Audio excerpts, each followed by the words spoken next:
Pero Aznar se metía en los medios de comunicación. En la COPE no se metía, o quiero decir, no se metía. Lo que sí supongo que se metería, o si se metía no lo sabíamos. A mí no me llegó ninguna orden de Aznar, y por supuesto que a Antonio no le llegó ninguna orden de Aznar, ni a Luis, porque no las iban a afectar. Pero lo que yo sí me di cuenta es que en la situación que estamos, tú tienes que tener una multimedia. Se vive de la publicidad. La publicidad es una tarta, pero una tarta limitada que cada vez está teniendo más comensales, y que la COPE estaba absolutamente sola. Yo era consejero de la COPE porque Antonio Herrero se había empeñado, no se fiaba de los curas y dice: tenemos que tener un 5%, y Antonio tenía un 2%, yo un 2% y Luis un 1%, y yo era el representante en el Consejo de Administración. Yo había acuñado aquella famosa frase: en aquella parte del río está el imperio del monopolio, que era el grupo Prisa-PSOE, y en esta parte estamos los demás, el ejército de Pancho Villa, porque el mundo va por su lado, Antena 3 va por el suyo, la COPE por el suyo, ABC por el suyo. Pero resulta que en un consejo de administración, que es lo que me da la clave para todo lo que viene después, en un consejo de administración estaban presentes don Nemesio Fernández Cuesta, como representante de Prensa Española, que tenía el 5% de la COPE, y don Alejandro Echevarría Alechu, que tenía el 5% del grupo Correo, que todavía no había comprado Prensa Española. Y yo les digo, me levanto: los consejos de la COPE son para grabarlos. Hay curitas, vicarios, por ejemplo, que vienen de Burgos en el autobús de línea para cobrar su asistencia al Congreso. Y entonces le digo a Nemesio: mira, Nemesio, a mí el diario ABC, su director era Paco Jiménez Alemán, me trata bien, pero me sorprende que teniendo el 5% de esta casa, vosotros ignoréis excesivamente, o no le prestéis la atención debida a Luis Herrero y a Federico Jiménez Los Santos. Y Nemesio Fernández Cuesta, con una gran valentía, se levanta y dice: no, José María tiene mucha generosidad. Yo personalmente he dado la orden a mi director que ni Federico ni Luis existen.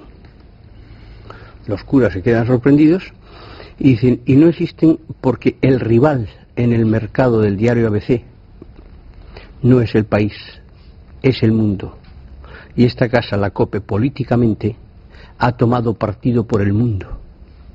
Por lo tanto, esa es la razón. Entonces yo aprovecho la circunstancia, me vuelvo a los curas y les digo: allí el imperio del monopolio, aquí, ya ven, el ejército de Pancho Villa, pero ni tan siquiera con los códigos de ese ejército. Y en ese momento, desde ese momento, yo me planteo mi salida de COPE, terminaba contrato, y además que hay que hacer una multimedia. Y entonces cojo a Juan Villalonga, que era presidente de Telefónica. Juan Villalonga, el gran amigo de Aznar. Juan Villalonga, el compañero de colegio de Aznar. Entonces cojo a Juan Villalonga y le digo: Juan, Telefónica tiene que estar en la comunicación, pero te anticipo, si tú no estás en la comunicación, vas a ser un botones del imperio. Y si estás en la comunicación, tienes que estar con toda la fuerza del mundo. Y me dice: quiero estar. ¿Cómo se hace eso? Digo: muy fácil. Un periódico, una televisión y una radio. Dice: el periódico ya lo tengo, El Mundo. Pues digo: pues televisión, Antena 3. Dice: no me hablo con Antonio Asensio. Digo: eso yo te lo arreglo. La radio. Digo: los ciegos. ¿Qué tienen que ver los ciegos? Desconocía incluso que los ciegos eran los dueños de Onda Cero.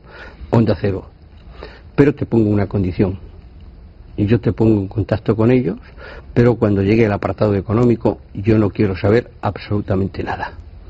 ¿Le parece bien? Y entonces yo me voy a ver a José María Aznar, presidente del gobierno.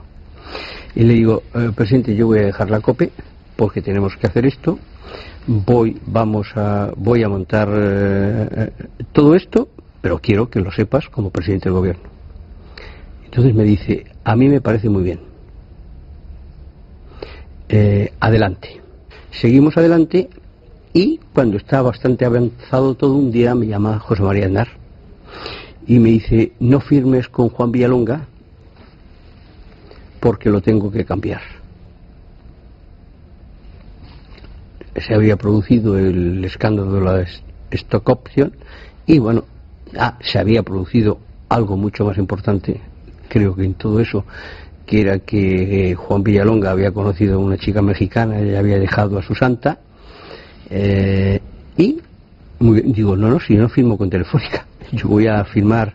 Dice, Rodrigo te dirá quién va a ser el nuevo presidente de Telefónica y te conoce, le parece bien esto y adelante.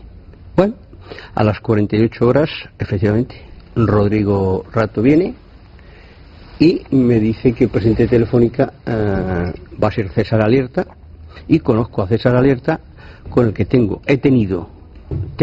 y tendré una magnífica relación, porque como persona hay pocas personas a las que yo haya conocido que tengan su entereza y su categoría.